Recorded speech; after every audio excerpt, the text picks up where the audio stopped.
Hi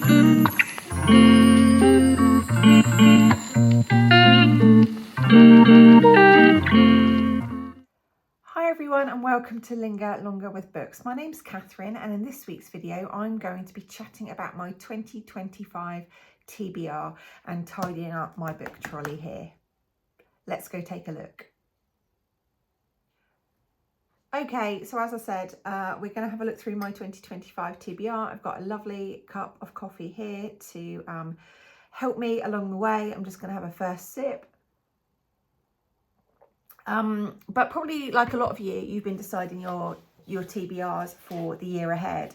And what I've kind of set out doing is kind of made a commitment and an intention to absolutely read the books that I really want to read this year, and any that I'm not going to enjoy whilst I'm reading them, I'm going to ditch them. I'm going to be quite ruthless with that approach. And so I've probably landed with a lot more fiction than non-fiction this year, and probably a lot more light-hearted fiction. But anyway, let's go through it and see what you think as well.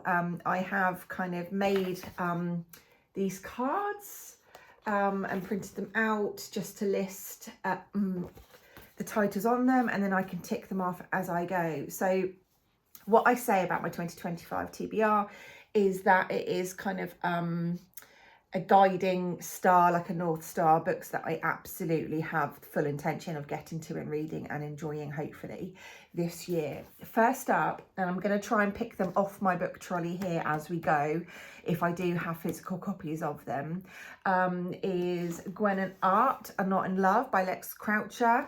Sorry, I'm not doing very well at holding that up.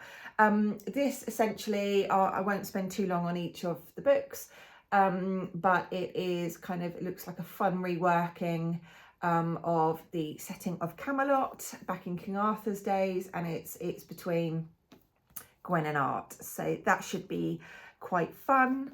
Next up, I've got Beneath Dark Waters by Karen Rose.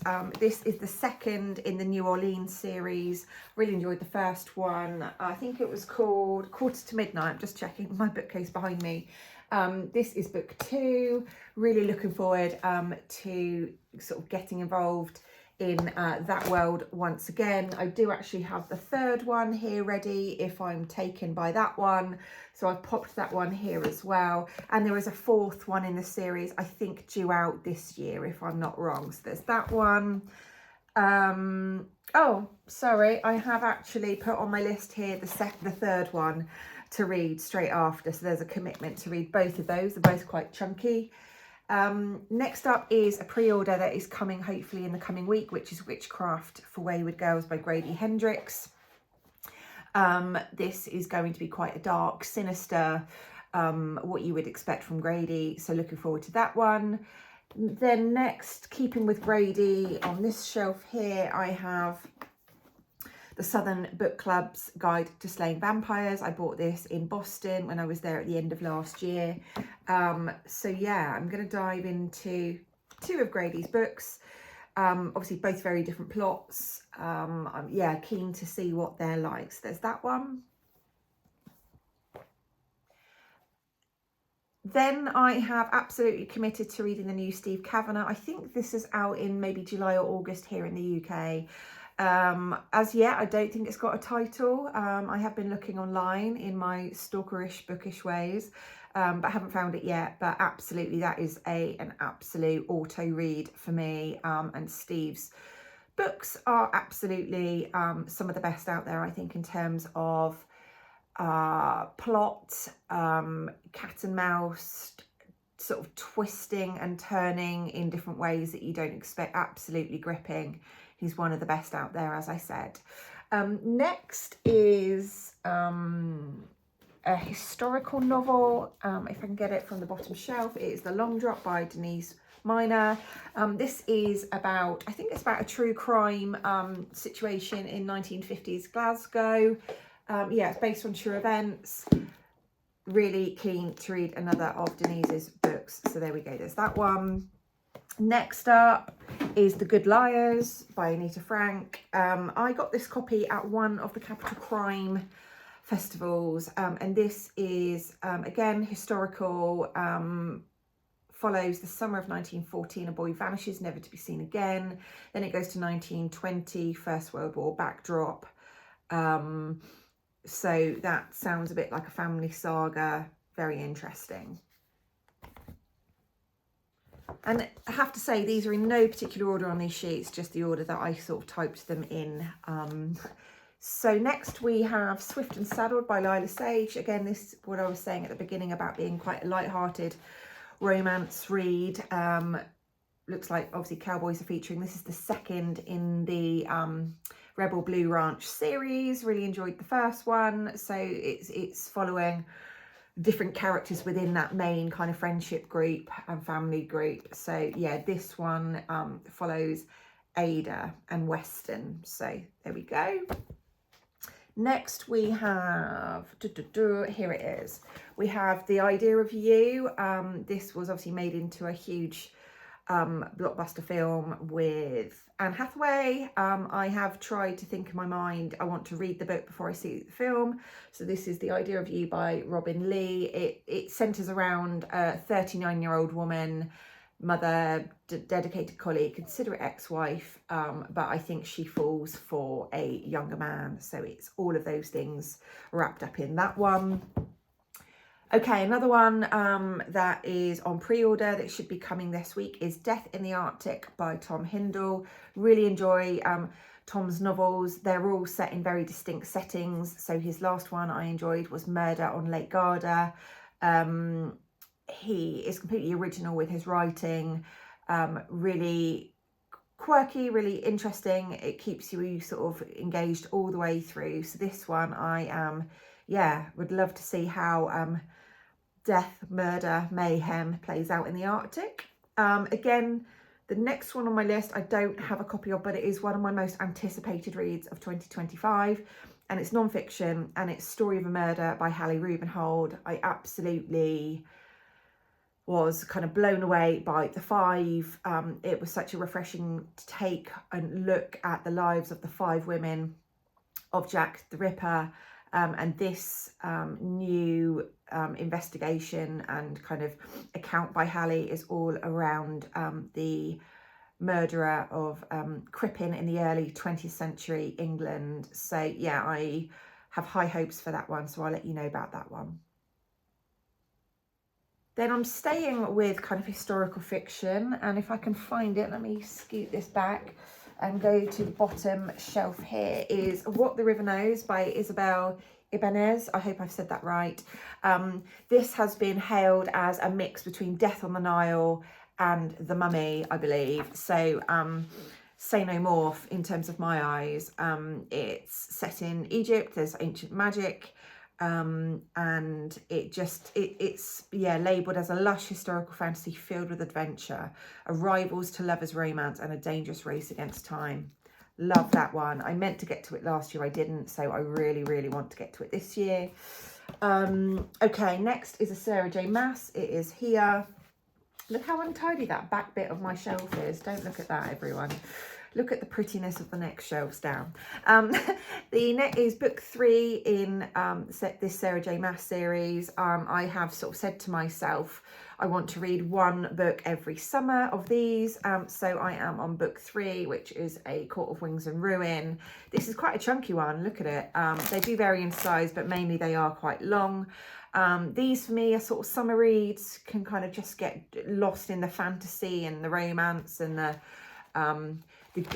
battle against good and evil. So there's that one. Oh, I need you to read this by Jessa Maxwell. Let me see. Let me grab this one. Again, this is one of my Boston buys at the end of last year. Really enjoyed The Golden Spoon by Jessa Maxwell. That was a very kind of enjoyable and fun kind of murder mystery, all set in a manor house. So this one centres around, I think there's some friends, one mysteriously disappears or dies, and then for some strange, peculiar reason, the other friend takes up the dead friend's job, and I think it leads to kind of bad things. So yeah, I'm really looking forward to this one. It's quite a thin one, actually. I think I could read that one quite quickly. It's that one. What else have we got? Oh, one that I have actually just read is Famous Last Words by Julia McAllister. This was brilliant. I'm not going to say too much about this because I will do a separate video to tie in with publication day, but that is really Gillian is brilliant at sort of devising plots that you think, how is that going to kind of unravel in terms of chapter by chapter. It sort of seems an impossible scenario and sort of a head busting kind of thing, and frustrating in the best of ways, I said, but it kind of steamrolls you along until you get to the very end, because it just seems kind of crazily and brilliantly absurd. So yeah, there's that one. I've actually done a little tick on my list for that one. Then next we have One by Sarah Crossan. This is a library copy that I got, I think, some point last year. And I just wanted to dive into a different type of story. And this is it short verse, short form? Someone remind me out there, please. So again, quite a kind of a palette cleanser from probably some of these other heavy books that I'll be reading, but really have heard great things online about Sarah's writing. So yeah, there's that one.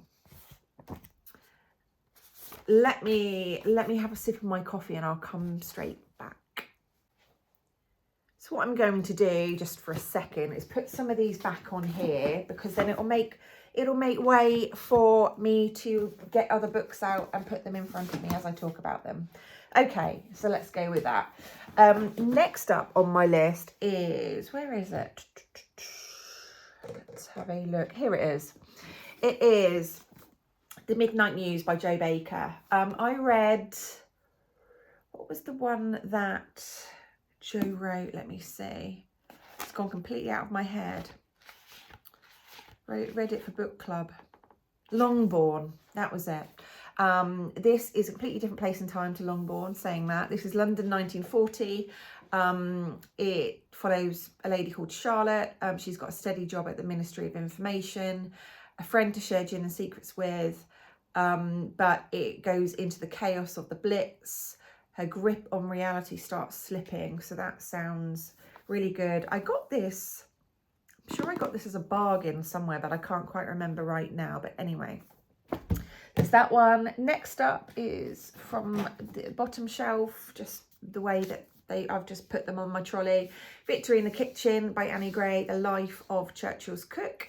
I seem to be going down a bit of a Churchill rabbit hole this year. I'm really wanting to learn more about the famous historical figure, obviously British Prime Minister 2 times over, a huge figure in Second World War.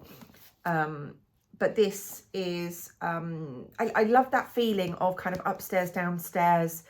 If you're fans of Gosford Park and films like that, just that kind of human behaviour and nature of the likes of quite kind of manual servants and servants of a particular class and era, and how they interacted with the sort of lords, ladies and the heads of the household. So I've started actually listening to this on audio, so I will report back quite soon, but Annie has done really interesting looks on lots of different aspects of social and food history. So there's this one. I've read one called The Greedy Queen last year about Queen Victoria.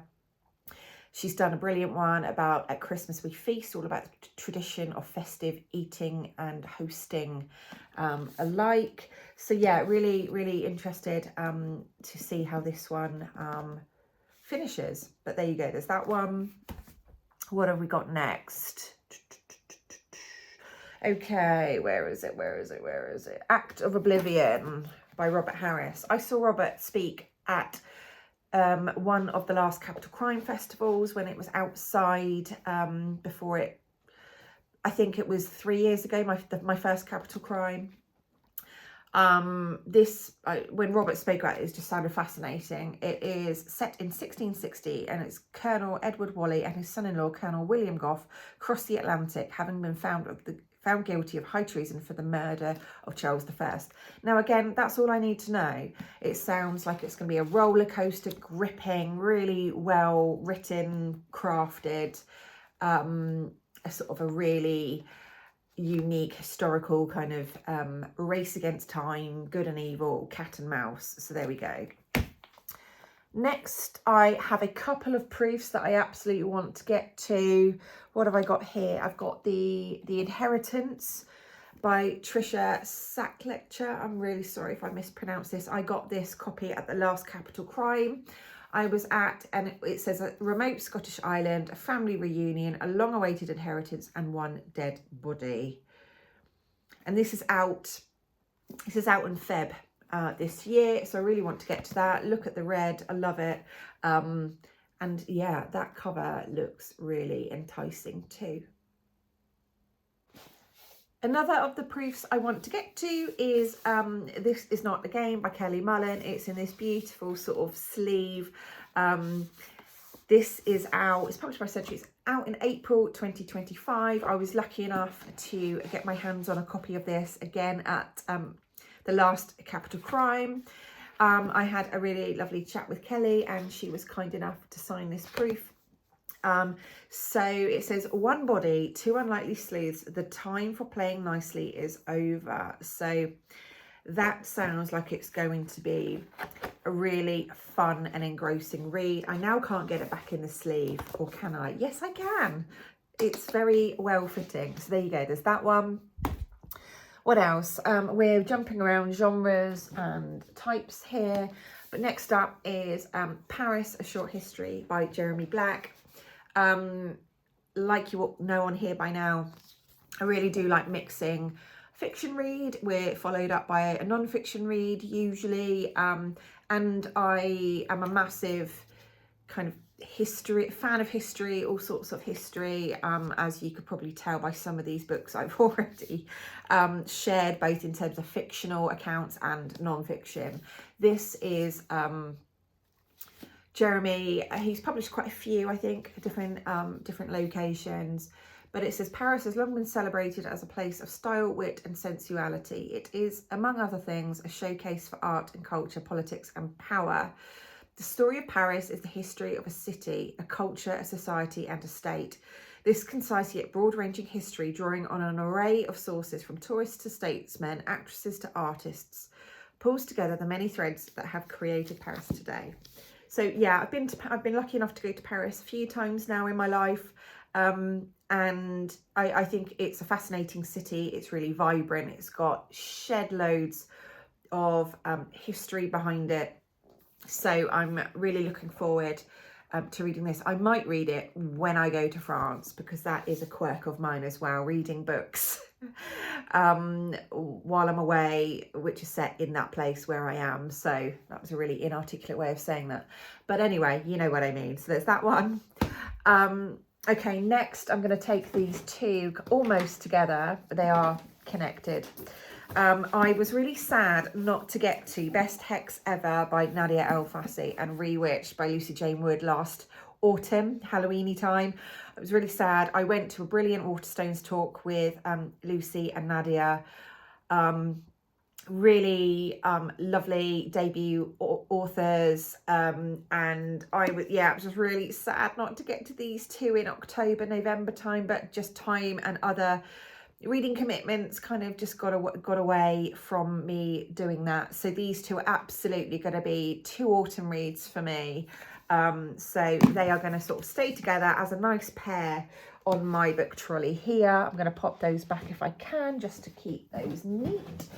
What else have I got here for you? Staying in that sort of autumn, magical, fantastical kind of space. I have these two. The Teller of Small Fortunes by Julie Leong. I featured this quite recently because this is my third and final buy from Boston. You can just tell from the type of book that it is what sort of story and elements are within that. And I also have the Cinnamon Bun Bookstore by Laurie Gilmore. Look at that cover, that just screams autumn in the best of ways. You have a cat, you have a book trolley, you have falling kind of crisp, kind of cinnamon covered leaves.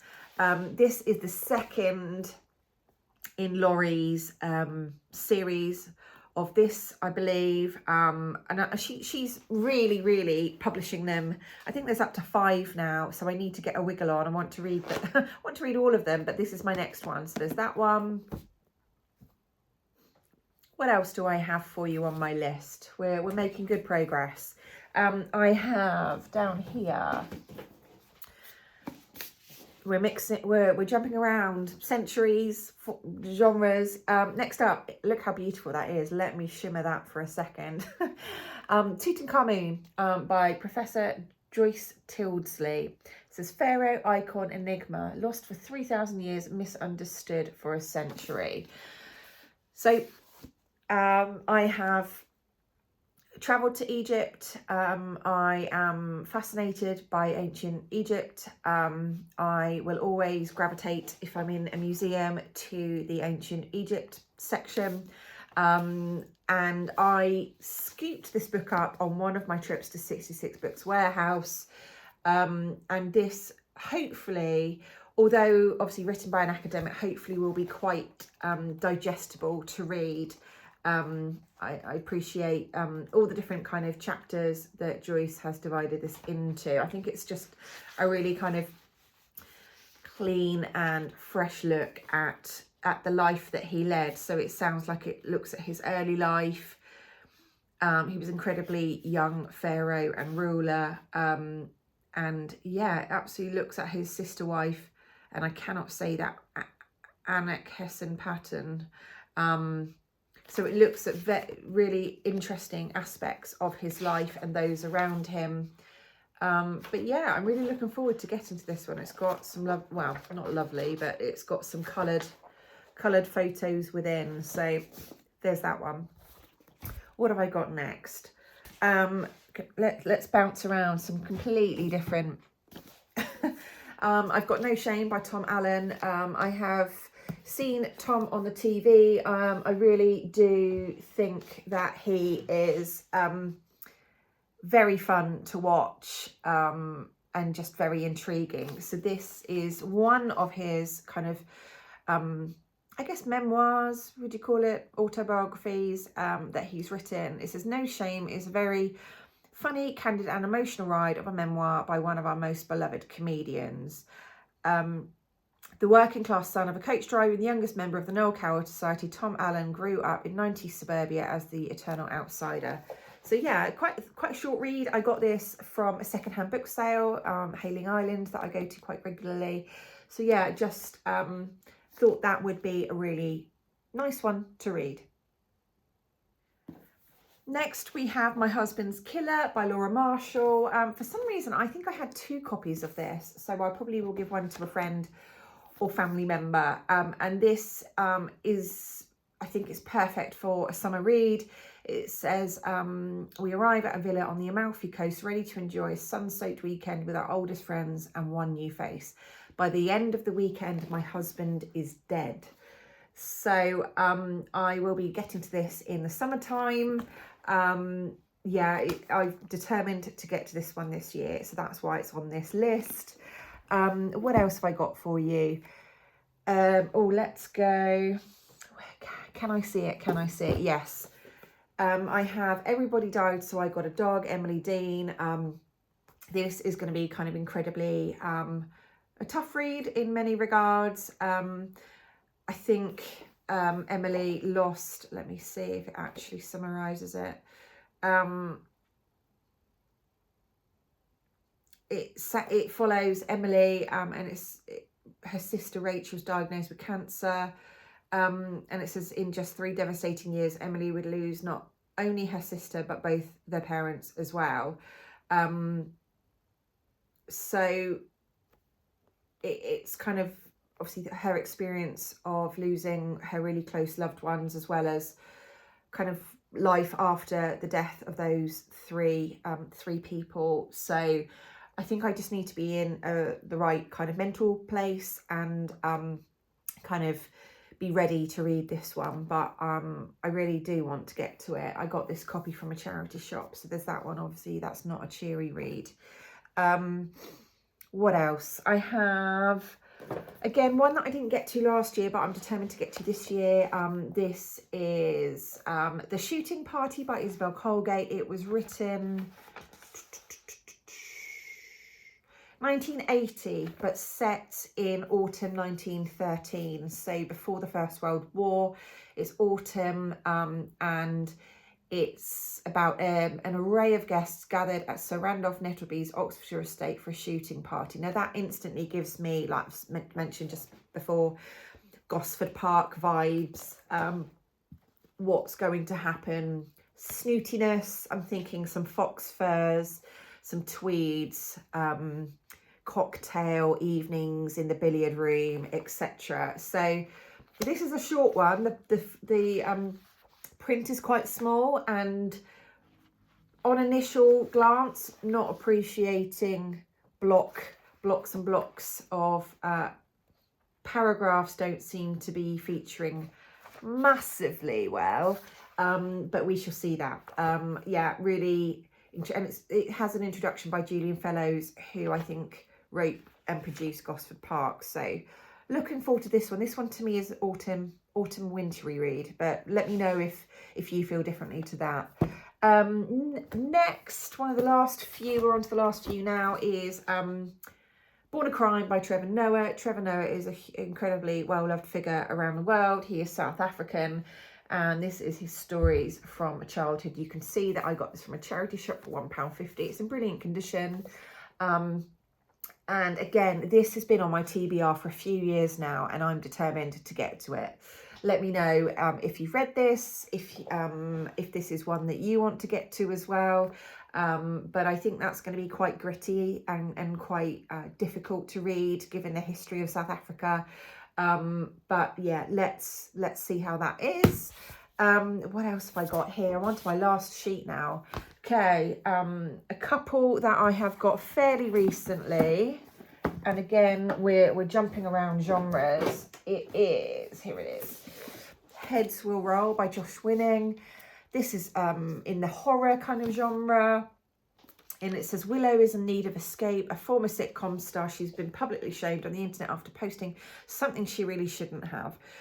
I think that's happening more and more, isn't it? She checks into Camp Castaway, an adults-only retreat based at an old campground in the woods. It's the first night, and the campers gather around the fire to tell some ghost stories. That's when Willow hears the tale of Knock Knock Nancy, a local urban legend about a witch brutally beheaded in this very woodland.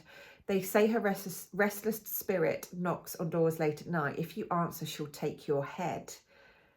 Willow doesn't believe in ghost stories, but the next day a camper has vanished under mysterious circumstances. And then that evening in her cabin, Willow hears it. Knock, knock, knock. That sounds great. Obviously, quite a striking and memorable cover here. Yeah, I haven't read any of Josh's books before. Really fascinated to get to this one. I might have to read it with the lights on. Again, this is kind of an autumn winter read for me, but there you go, there's that one. And then last on my printed list, pay attention to what I just said there, is Once Upon a Wardrobe by Patty Callahan. This has kind of got immediate Narnia feels to me, and there's a reason for that, and it might just be because I know what this book's about. It says 1950, Margaret Devonshire is a 17-year-old student of maths and physics at Oxford University. When her beloved 8-year-old brother asks Megs if Narnia is real, logical Megs tells him it's just a book for children, certainly not true. Homebound due to his illness and remaining fixated on his favourite books, George presses her to ask the author of the recently released novel, The Lion, the Witch and the Wardrobe, a question: where did Narnia come from? So this is this kind of intersplicing of Margaret, Megs, with Taking Tea with C.S. Lewis. So it's that kind of fantastical real world, fantasy world crossing over. So I saw this online towards the end of last year, and I thought I must get a copy. It was quite hard to get hold of this copy, had to order it online. And yeah, this will be a wintry read for me. So yeah, looking forward to this one. We shall see. Then two that I just want to mention that aren't officially on this printed list, but as we know, there is always space for perhaps a handful of other books, because some just are announced to be published, and that's what's happened in this case. So one is the new AJ Pierce in the Emmy Lake Chronicles series. I believe the next book is coming out in July, so that's an absolute auto read for me. And another one that I saw just last night online was the new Taylor Jenkins Reid book. I can't quite recall what it's set in the 1980s around a space shuttle launch. I think it's called Atmosphere. I could be wrong. Let me know if I am wrong on that one. But that sounds incredible, mixing really kind of distinct periods in kind of American history, and it sounds like it's against the backdrop of a sort of a love relationship as well. So I think those two are probably going to be featuring quite highly if I can get to them with all of these books. But yeah, let's just I'm just going to have another sip of my coffee, and let's just wrap this video up.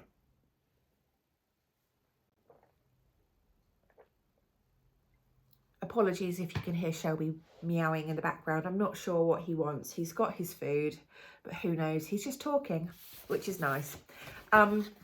So I have rattled through all of the books that are on my trolley here, that are my absolute kind of must get tos this year. I hope that you've kind of enjoyed me going through them. Let me know in the comments below if any are on your TBR this year. I'd really like to know that. I've just got a whole mixture here. These are, as well as my 12 book club picks that I will do a separate video about, because I do have another list of those, because you know me by now, I love a list. So I have my book club picks there. That will be a different, so that is 12 plus a total of 38 in total that I've mentioned. So 36 printed, and then the AJ Pierce and Taylor Jenkins Reid book. So 38 plus 12 is 50. So I'm setting myself an overall target of 50 books to read this year. I think that is achievable. Not that it is anything about numbers, but I do tend to read a book a week. Some of these will be enjoyed like in paperback. Some of them will be obviously in hardback, and others I will listen to on BorrowBox or other audio platforms if that sort of opportunity kind of arises, because driving for work, whilst I'm cooking, etc., I don't sort of want to waste sort of time in that way. So that's what will happen. But yeah, I really hope that you have enjoyed this. I think in honour of probably the amount of romance featured in a lot of these books that I have chatted about, how about you leave me the emoji of the pink heart with the arrow through it? I think Gwen and Art and Farah will be happy for that one. But I really hope, yeah, that you've enjoyed this video. It's a bit of a longer one for me, but obviously want to give fair kind of exposure to each of these books and why I've picked them. So yeah, I hope you're all doing well. I hope you get some chance to read a few pages or chapters of your current read, and that you're enjoying the start of your 2025 reading experience. But I shall sign off here. I hope you have a great week ahead, and I shall see you in my next video. Bye. Hi everyone, it's me again. I realised that after I went through my whole 2025 TBR with you, I hadn't then shown you that I've tidied up my book trolley. So here it is. No massive surprises in here. I've kind of put my proofs here. I've kind of grouped authors together where I can. This is sort of the lighter reads. Then coming down here, kind of got my historical fiction going into my sort of autumn reads. These are sort of a bit of a darker kind of fiction. And then down here, I've got my non-fiction, memoirs, autobiographies. And then from here on, I might do a separate video about this, but these are ones, and this one too, that can't fit. These are ones that are going to be bonus books to get to if possible. And then not forgetting, I do also have my 12 book club picks for the monthly book club that I'm running online on Zoom every last Saturday of the month. So if anyone is interested in that, they can find me over on Facebook, the Never Ending Story Book Club. Everyone is welcome to join. Like I said, it's every last Saturday of the month from 4 to 5 p.m. GMT. So would love to see and interact with some of you there if you choose to. But like I said, I'm going to be filming one of my next videos all around those 12 book club picks, so you can basically see which ones take your fancy and come along on Zoom to join in. But yeah, I am absolutely signing off here. So again, wishing you a great week ahead, and I shall speak to you next week. Bye.